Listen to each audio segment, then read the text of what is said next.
प्रत्येक वर्ष 14 जनवरी को मकर संक्रांति का पर्व मनाया जाता है, लेकिन इस वर्ष 2024 में मकर संक्रांति 15 जनवरी को मनाई जाएगी, क्योंकि सूर्य देव का मकर राशि में प्रवेश 14 जनवरी की रात 2:44 पर होगा। इसीलिए उदय तिथि के अनुसार 15 जनवरी को मकर संक्रांति मनाई जाएगी। मकर संक्रांति के दिन पुण्यकाल और महापुण्यकाल में स्नान दान बेहद फलदायी माना जाता है। इस बार पुण्यकाल मुहूर्त 15 जनवरी 2024 को सुबह 10:15 पर शुरू होगा और इसका समापन शाम 5:40 पर होगा। वहीं महापुण्यकाल दोपहर 12:15 से शाम 6 बजे तक रहेगा। आइए अब जानते हैं मकर संक्रांति के महत्व के बारे में। ज्योतिष शास्त्र के अनुसार सूर्य को नवग्रहों का स्वामी माना जाता है। मान्यता है कि सूर्य अपनी नियमित गति से राशि परिवर्तन करते हैं। सूर्य के इसी राशि परिवर्तन को संक्रांति कहा जाता है। इस तरह साल में 12 संक्रांति तिथियां पड़ती हैं, लेकिन मकर राशि में सूर्य के प्रवेश का विशेष महत्व है, जिसके साथ बढ़ती गति के चलते मकर में सूर्य के प्रवेश से दिन बड़ा तो रात छोटी हो जाती है। ये संक्रांति सबसे खास होती है, क्योंकि इस अवसर पर सूर्य देव दक्षिणायन से उत्तरायण होते हैं। मान्यताओं के अनुसार इस दिन से देवताओं का दिन आरंभ होता है, जो आषाढ़ मास तक रहता है।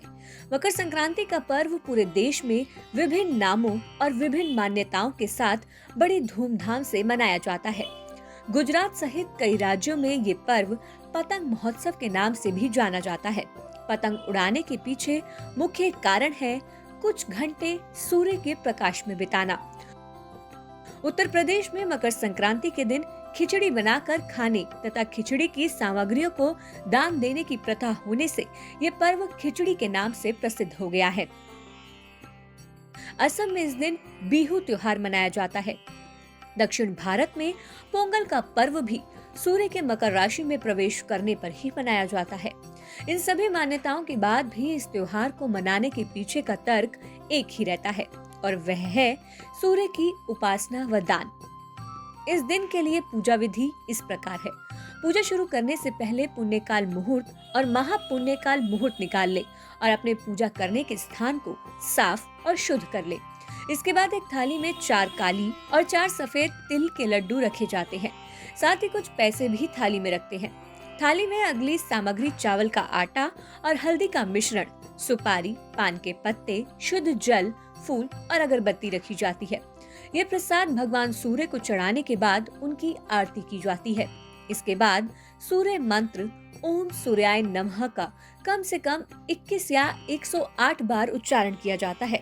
कुछ भक्त इस दिन पूजा के दौरान 12 मुखी रुद्राक्ष भी पहनते हैं या पहनना शुरू करते हैं। हिंदू पौराणिक कथाओं के अनुसार इस विशेष दिन पर भगवान सूर्य अपने पुत्र भगवान शनि के पास जाते हैं। उस समय भगवान शनि मकर राशि का प्रतिनिधित्व कर रहे होते हैं। पिता और पुत्र के बीच स्वस्थ संबंधों को मनाने के लिए मतभेदों के बावजूद मकर संक्रांति को महत्व दिया गया है। ऐसा माना जाता है कि इस विशेष दिन पर जब कोई पिता अपने पुत्र से मिलने जाते हैं तो उनके संघर्ष हल हो जाते हैं और सकारात्मकता, खुशी और समृद्धि के साथ साझा हो जाती है। इसके अलावा इस विशेष दिन की एक कथा और है, जो भीष्म पितामह के जीवन से जुड़ी हुई है, जिन्हें ये वरदान मिला था कि उन्हें अपनी इच्छा से मृत्यु प्राप्त होगी। जब वह बाणों की शैया पर लेटे हुए थे, तब वह उत्तरायण के दिन की प्रतीक्षा कर रहे थे और उन्होंने इस दिन अपनी आंखें बंद की और इस तरह उन्हें इस विशेष दिन पर मोक्ष की प्राप्ति हुई। पौराणिक कथाओं के अनुसार इस दिन भगवान आशुतोष ने भगवान श्री हरि विष्णु को आत्मज्ञान का दान दिया था। मकर संक्रांति के दिन ही गंगा जी भागीरथ के पीछे चलकर कपिल मुनि के आश्रम से होती हुई सागर में जाकर मिली थी। महाराज भागीरथ ने अपने पूर्वजों के लिए इसी दिन तर्पण किया था, इसलिए मकर संक्रांति पर गंगा सागर में मेला लगता है। इसके अलावा मान्यता है कि मकर संक्रांति के दिन उत्तरायण के वक्त किया गया दान 100 गुना अधिक फल देता है। इस दिन जो दान करता है उसे ब्रह्म लोक की प्राप्ति होती है। दान में वस्त्र, धन और धान का दान भी किया जाता है। आप सभी को दिव्य कलश की ओर से मकर संक्रांति की हार्दिक शुभकामनाएं।